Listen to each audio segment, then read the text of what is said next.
They say that in the midst of every crisis lies an opportunity.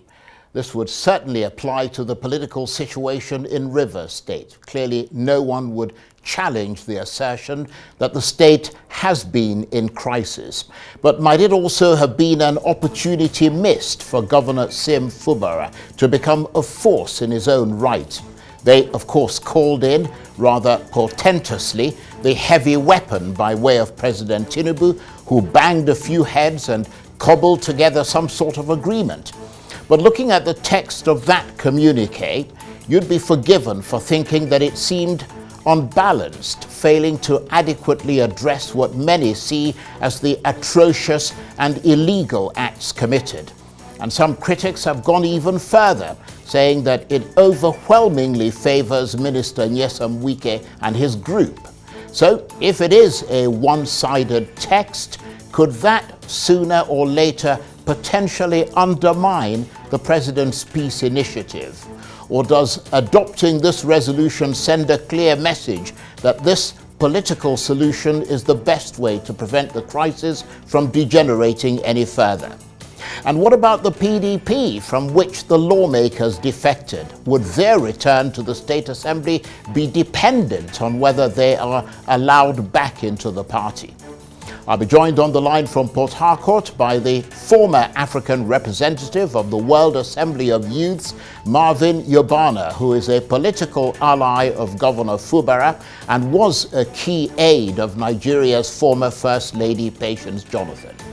And later, I'll be joined here in the studio by the political analyst, executive director of Development Specs Academy, and member of the editorial board of This Day newspaper, Professor Oke Ikechukwu. Plus, we have our guest commentator who will reflect on the main events shaping the news today. I'm Charles Enyigolu, and this is Arise Prime Time.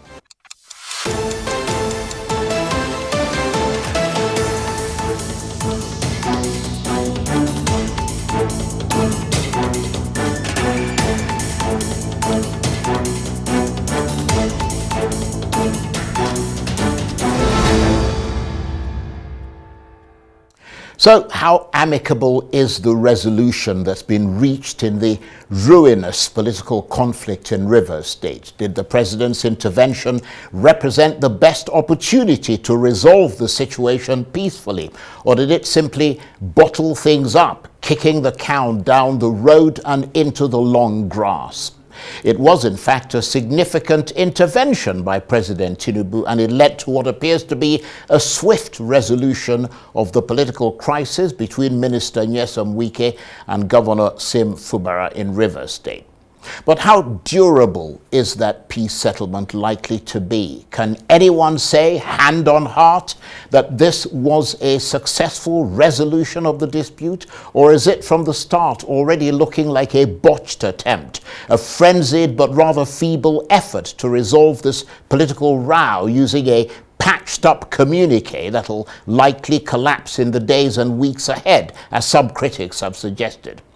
It's already starting to unravel, at least for the defecting lawmakers, because the party they abandoned, the PDP, is now in turn rejecting them, insisting in a statement that having vacated their seats, the only option available to them if they wish to return to the assembly is to seek fresh nomination and re-election on the platform of any political party of their choice, in line with the Constitution and the Electoral Act.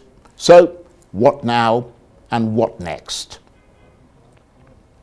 Well, for more on this, I'm joined now on the line from Port Harcourt by the former African representative of the World Assembly of Youths, Marvin Yobana, who is a political ally of Governor Fubara and was a key aide of Nigeria's former First Lady, Patience Jonathan. Marvin, thank you very much indeed for joining us. Do you agree with those who say that this agreement favors Minister Wike much more than Governor Fubara? Well, thank you very much, Mr. Charles, for having me, and good evening, Nigerians. Well, the agreement, I was not a party to that agreement, so I don't know exactly how it was carved and in what terms and conditions those agreements were reached. I have not discussed with the governor to know exactly if he actually agreed to those terms and conditions. But from the look of things and what we've heard from the media and what we've heard from the various stakeholders, an agreement, if it's reached by all parties and agreed by all parties, it should be binding on those parties that put their hands and signature to pen and paper, if actually is agreeable. But the Constitution makes it very clear that whatever agreement that is not to serve the interests, is not in the common interest, or is an variance to the law, or goes against any valid court order, will not stand. That is the position of the law today as we speak. So I wouldn't know what context in which this agreement was reached, but I want to use this as an opportunity to thank the president, because various well-meaning Nigerians have called on Mr. President to intervene. And let us not forget that this is the second time that Mr. President is intervening on this same matter. So we want to thank Mr. President, his National Security Advisor, the Chief of Staff, the Honorable Minister, the Governor, and every other party that got into that agreement. But the details of that agreement is what nobody has commented on. The Honorable Minister has not commented on the details of that agreement. The Governor has not commented on the details of that agreement. So we don't know if what is flying on the social media is exactly what was agreed. But if it's agreed, let's not also forget that there are a series of cases that were taken to court that was not instituted by the governor. Other interested parties, including members of the assembly and members of the civil society, had already gone to court, and certain individuals had already gone to court. So how do you coerce all these persons to agree to this agreement that was reached? So these are the issues that we think should be looked at.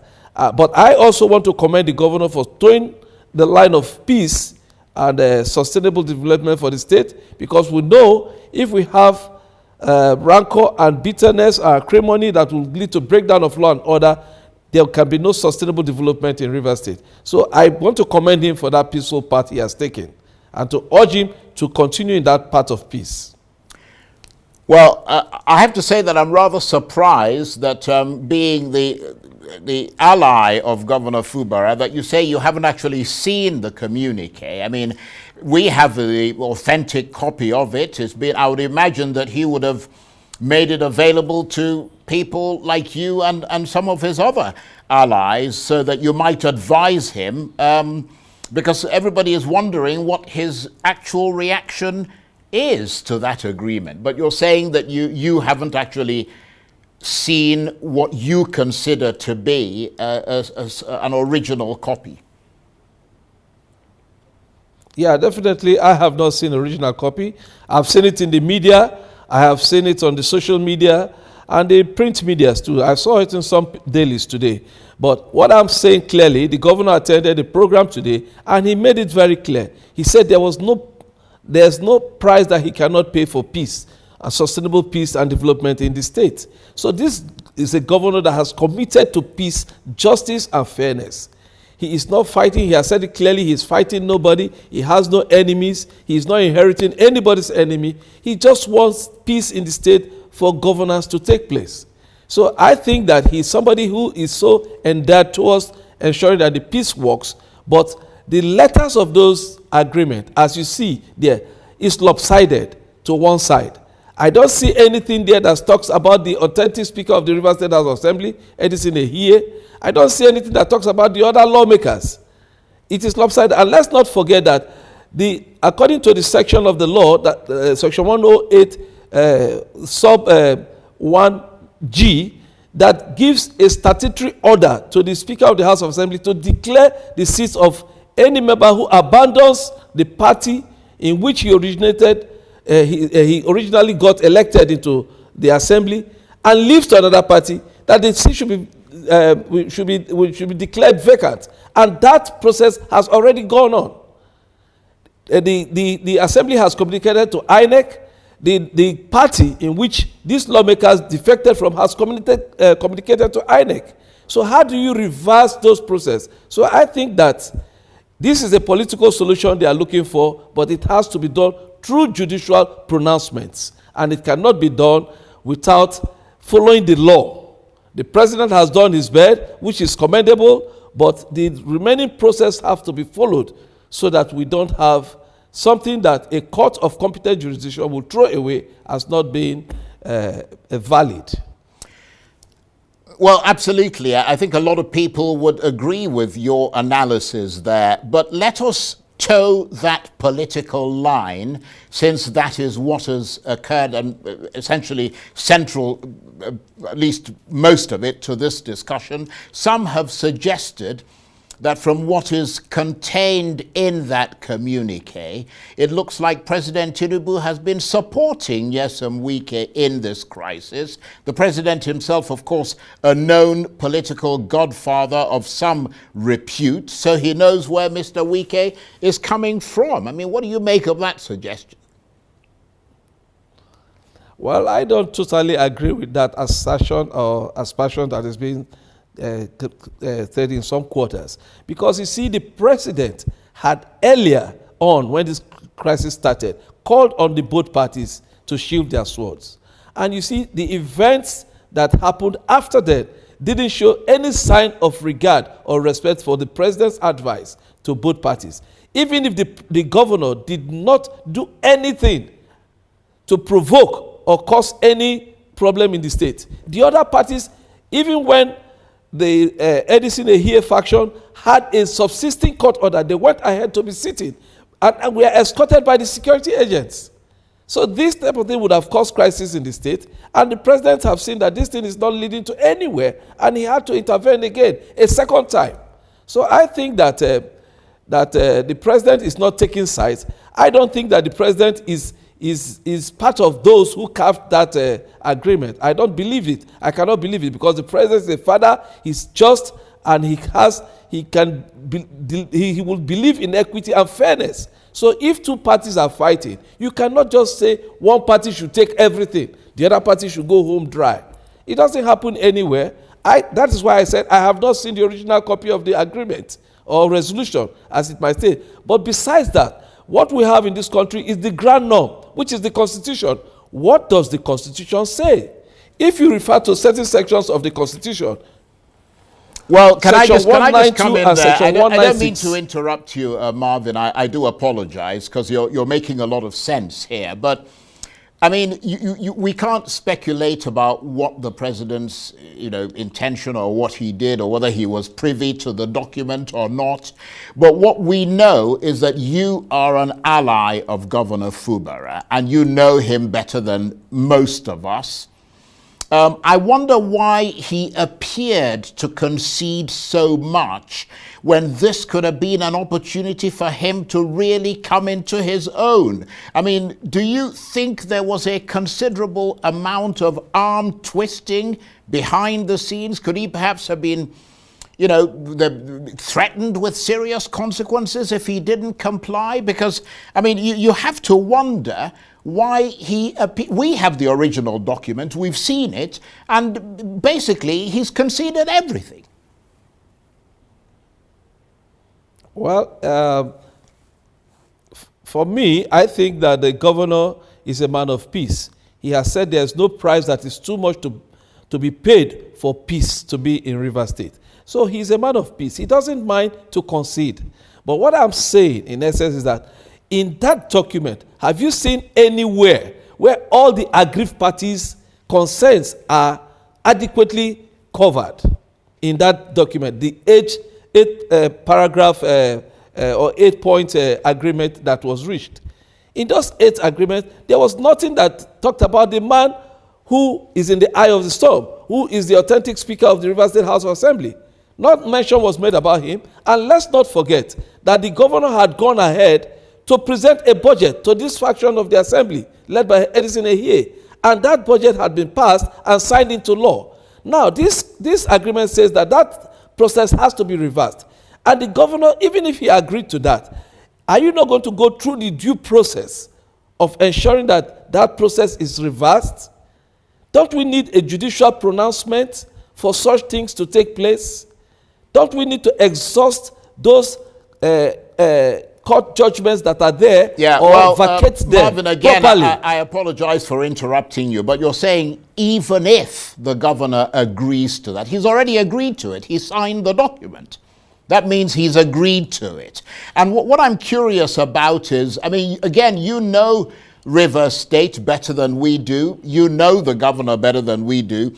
After such a high-profile public spat, can Governor Fubara ever work constructively together again with those defectors, for instance, assuming by some perverse circumstance they get back into the State House of Assembly, and those commissioners who resigned, and for that matter with Wike himself? I mean, after all this public spat, how can he work with those people again? I mean, this was an opportunity for him to put his own people in, with all those people resigning.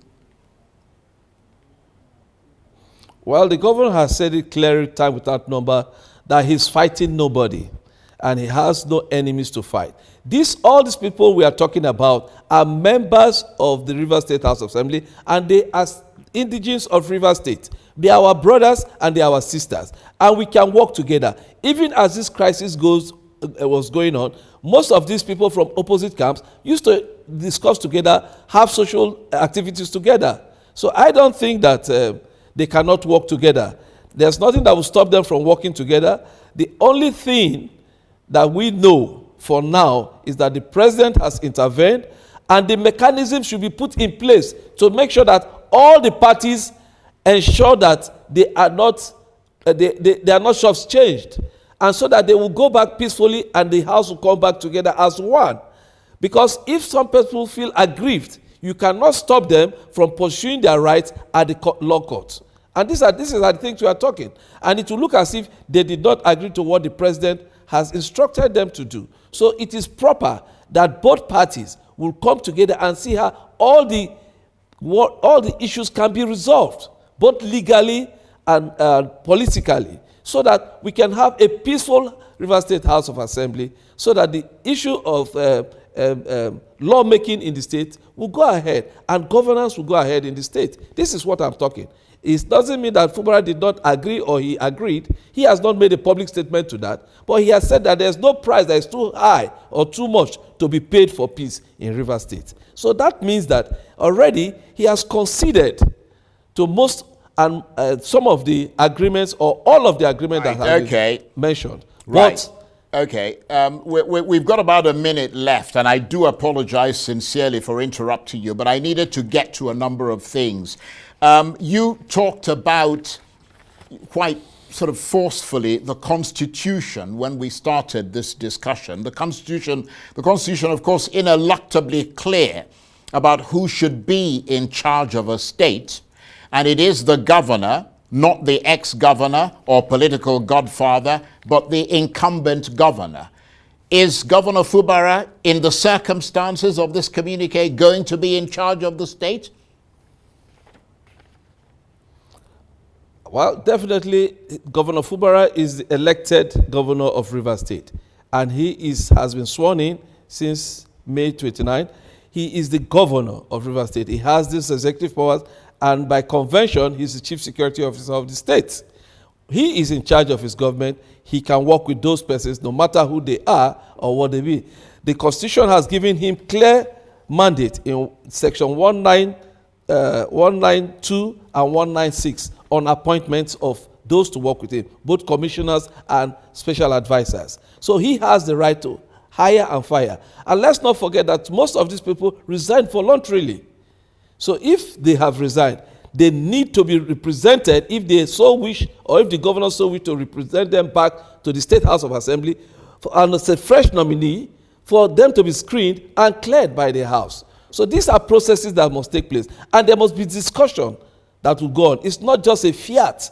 That is why I keep commending the president for his magnanimity, the NSA, the National Security Advisor, because if there's crisis in River State, it will affect 20% of the national revenue that the federal government gets from River State, and they don't want that to happen. So River State is very dear to this country. So it is very important that they allow the governor to function. Okay. We'll see what happens. So we're going to keep a close eye on this. But I want to thank you very much indeed, Marvin Yobana. He is a former African representative of the World Assembly of Youths. He's a political ally of Governor Fubara, and he was a key aide of Nigeria's former First Lady, Patience Jonathan. And he was talking to me there on the line from Port Harcourt.